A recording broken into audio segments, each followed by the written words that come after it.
ડેરીના પ્રતાપનગર રોડ હજીરાની સામે ફૂલ સ્પીડની અંદર એક આ ગાડી મારુતિ સુઝુકીની, જે ગાડીના ડ્રાઈવર જે પોલીસકર્મી હોય, જે 18 ગાડી છે, પોલીસનું બોર્ડ છે, હાઈ સ્પીડમાં આવતા હોય અને એમાં પાર્કિંગ કરેલી ગાડી આ ઘરના જે વ્યક્તિ છે એને પાર્કિંગ કરેલી ગાડીમાં ગાલી, રિક્ષામાં ગાલી, બાઇકને અથાડી 108 બોલાવવામાં આવી. બધાના લોકોને ત્યાં એસએસજી હોસ્પિટલ લઈ જવામાં આવ્યા છે.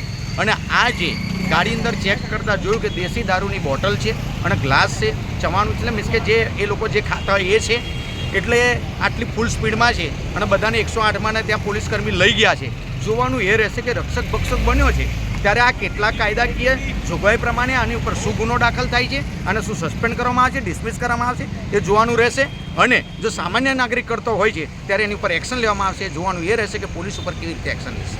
નેમ પ્લેટ પોલીસની નેમ પ્લેટ છે અને વર્ધીમાં હતા. એ ભાઈ તો ઇમ્પોર્ટન્ટ વસ્તુ છે, વર્ધીમાં હતા અને સવારમાં ચાની જગ્યાએ દારૂ ઢીંચીને આ ભાઈ બેઠો તો કોઈનો પતિ, કોઈનો દીકરો, કોઈનો બાપ એને મારવાની કોશિશ કરી કહેવાય ને, આ હત્યાનો એ કહેવાય. તેને સસ્પેન્ડ અને ડિસમિસ કરી દેવો જોઈએ મારા મંતવ્ય મુજબ.